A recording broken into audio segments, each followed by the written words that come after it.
catastrophe. Oui, catastrophe.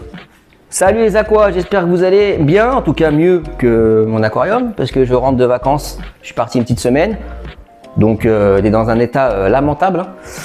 Évaporation d'eau, un 3 cm facile qui est parti. Bon, j'avais prévu le coup, donc ça c'est pas très grave. Par contre ma racine, ouais, c'est pas beau à voir à l'intérieur, c'est un peu pourri, je vous montrerai ça.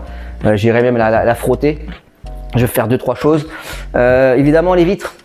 Bah les vitres, pareil, on va gratter, l'huile de coude. Bon bah je vais vous montrer tout ça. Super le retour des vacances. Allez, à tout de suite.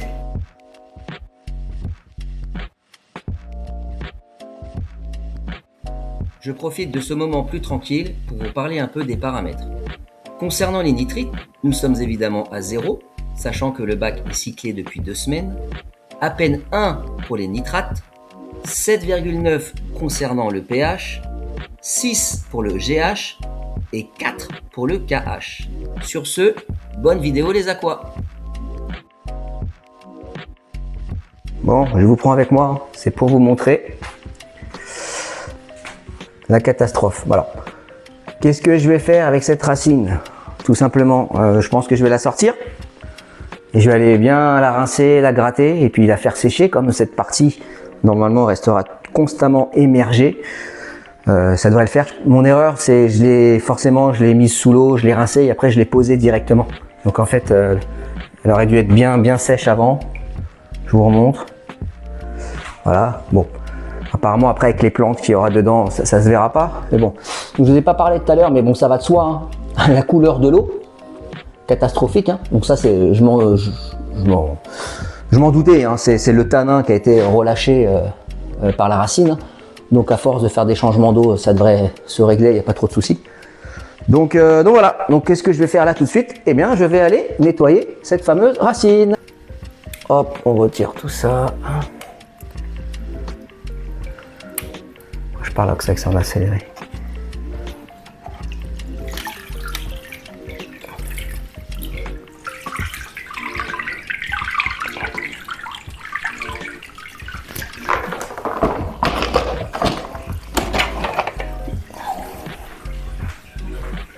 Là, regardez, là. Je vais retirer la racine. Regardez, moi, toute cette merde, là. Bah, comme j'ai prévu de faire un petit changement d'eau, 20%, donc 20 litres, bah, je vais en profiter pour aspirer tout ça, là. Là, c'est... Voilà. Donc, là où je suis content, par contre, c'est que on voit le vert, quand même, sur les racines, sur les pierres, pardon. Donc, c'est très intéressant. Mais je vais virer tout ça.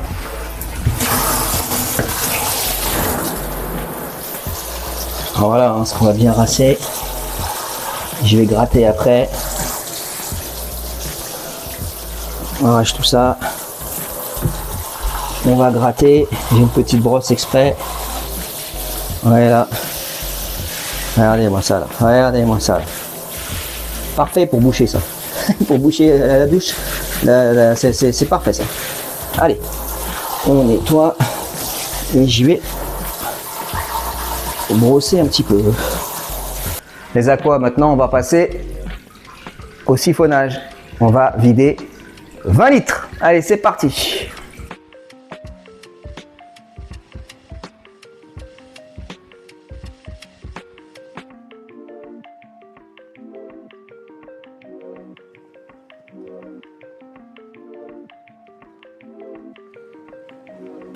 Bon voilà.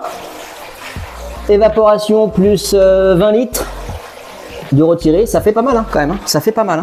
Bon, j'ai nettoyé, comme je disais, les petites merdes ici, enfin, ça fait mieux. En fait, je comprends, là, il y a moins de... Les pierres ici, elles ont moins de verdure, parce qu'en fait, comme il y a la racine, forcément, il y a moins de lumière, donc elles sont tout le temps à l'ombre, donc c'est pour ça, en fait, qu'elles sont moins vertes que les autres. Mais attendez, je vous ai pas montré, regardez. Non, c'est pas un bidon d'essence, c'est l'eau. Voilà, vous voyez comment elle est noire à cause du tanin. Donc je vais dégager tout ça et puis je vais remettre 10 litres osmosée et 10 litres du robinet. Puis évidemment je vais compléter le manquant par de l'eau osmosée également. Ça me permettra de conserver les paramètres d'eau que je vous ai annoncé en voix off tout à l'heure.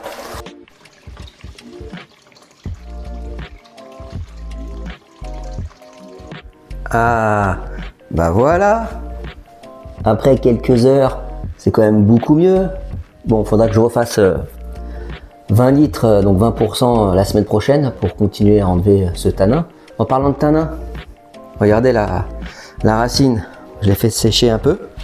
C'est ça que je voulais vous montrer. Donc elle est quand même beaucoup plus propre, hein, elle est plus belle. Vous pouvez voir, il y a deux trous en fait. Là et vraiment sur le côté ici. Donc qu'est-ce que je vais mettre ici comme plante? Et ben c'est simple, je vais mettre ici tout simplement au milieu de la bacopa. Et puis sur le côté, je vais mettre ici là de l'hydrocotyl tripartita. Donc comme ça, elle va pousser et elle va sortir et elle va venir prolonger sur la racine ici. Donc c'est très bien. Donc bacopa ici et hydrocotyl sur le côté. Voilà. Par contre,